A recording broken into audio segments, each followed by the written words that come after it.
Aku sangat menentang adanya eksistensi dari sebuah pertarungan.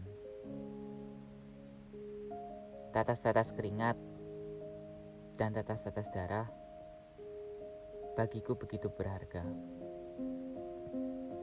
Tiada keselamatan di sana, hanya tumbang menumbangkan tanpa kira. Dalih sebuah pengorbanan, namun aku tidak memandangnya demikian. Pertarungan hanyalah semacam tindakan pemaksaan atau semacam desakan. Lantas, membuat sebuah kedudukan menjadi begitu kontras. Si lemah dan si kuat. Lagi-lagi, si lemah harus tunduk, sedangkan si kuat menjadi tak pernah kembali merunduk. Maka, bagiku suatu pertarungan adalah sesuatu yang paling tidak berarti dan paling tidak manusiawi. Tak perlu kesimpulan, aku sungguh membencinya. Wajah ditonjok dan perut dipukul sampai habis-habisan. Sampai memar dan sampai tidak karuan. Bukankah begitu cara mainnya? Sama sekali tidak terlihat kedamaian. Nama itu sudah dapat dipastikan adalah kemustahilan. Aku tidak peduli, tapi sungguh aku benar-benar tidak menyukainya. Aku bukan sedang berlagak menjadi orang yang paling baik di jagat raya ini. Aku mengatakan yang sebenar-benarnya. Pertarungan sesungguh-sungguhnya hanyalah tentang menghancurkan dan memusnahkan. Sangat-sangat anarkis, sangat-sangat destruktif.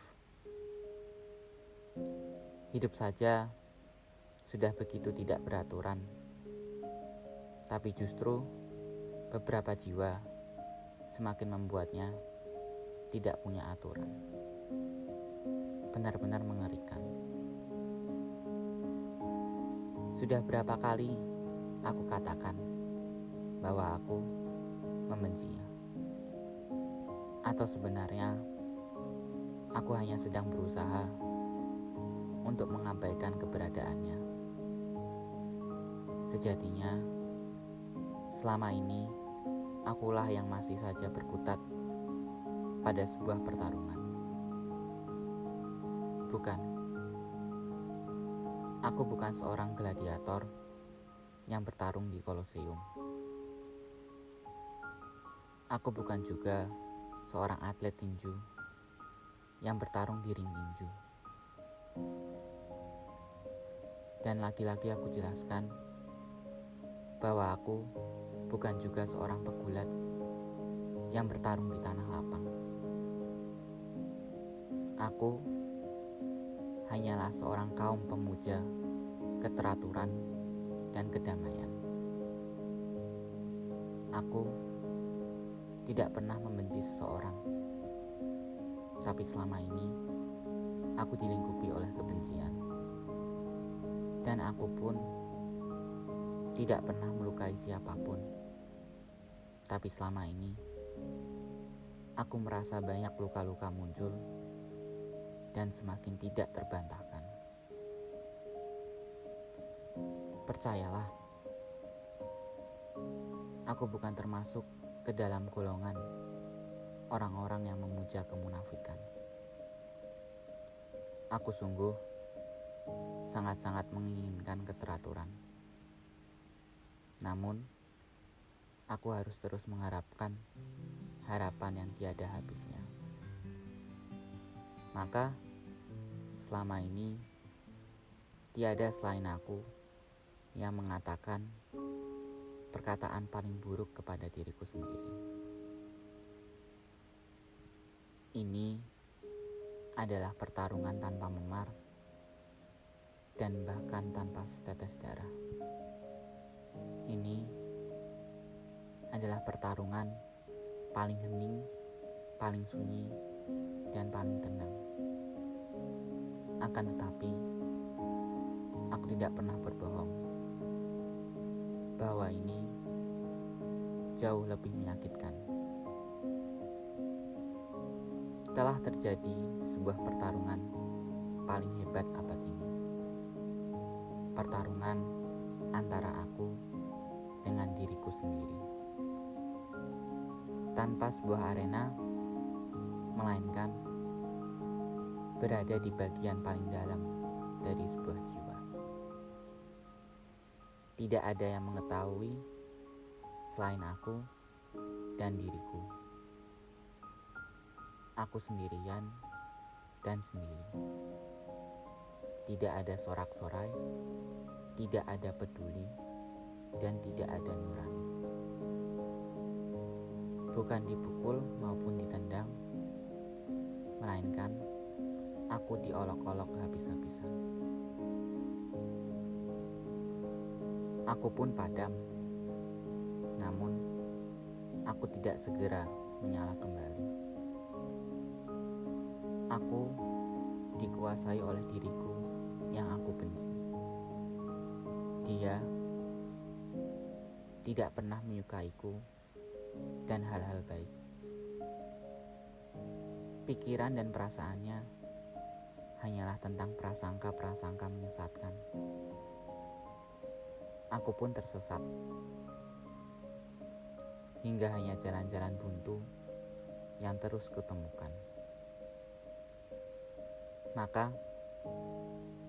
tidak ada hal yang paling aku tidak suka di dunia ini selain diriku sendiri.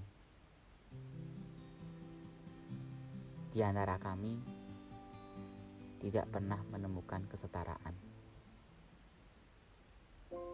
Dia jauh lebih mendominasi dibandingkan aku. Aku terkalahkan. Aku sudah dijatuhkan. Aku akhirnya sampai pada batasan. Dia pun memenangkan satu pertarungan. Aku pun harus tunduk atas perintah-perintahnya yang tidak masuk akal. Keberadaannya pun semakin mendominasi. Suara-suara buruknya melingkupi bagian paling runtuhku, sehingga terdengar seperti kebenaran-kebenaran. Maka tidak jarang aku membenarkan. Bodoh-bodohnya aku, namun aku seperti tidak punya pilihan. Aku sudah tidak berdaya untuk mengatakan sesungguh-sungguhnya kebenaran. Menjadi jiwa yang harus tunduk membuatku tak bisa melihat apa-apa. Aku pun tidak punya rencana, sehingga aku harus terjebak di sana, pada keburukan dan kebohongan jiwa-jiwa sendiri. Harus ada kebangkitan seorang aku, balik melawan, menentang kebenaran yang berusaha dibenar-benarkan. Dia, bagian terburuk, harus diberi kesudahan, dibuat merunduk, akan mengetahui rasanya kebahagiaan dan ketentraman. Dengan jiwa yang lunglai, aku menemui sebuah kebangkitan. Mata sayu menatap tegas setiap yang berada di hadapan. Kemudian berujar, "Mau apa lagi kali ini? Aku tidak terkalahkan lagi. Kau diriku sendiri, tunduklah atas perintah-perintahku. Kau memiliki kuasa-kuasa yang memiliki batasan. Kau tidak diperlukan ketika semuanya sudah jelas kebenaran. Kau tidak akan selamanya menjadi sebuah kepercayaan. Maka satu pertarungan aku menangkan. Kita seimbang. Namun setelah ini tidak ada lagi pemakluman. Ini masa-masa kebangkitan. Maka aku tidak lagi mengenal sebuah kekalahan.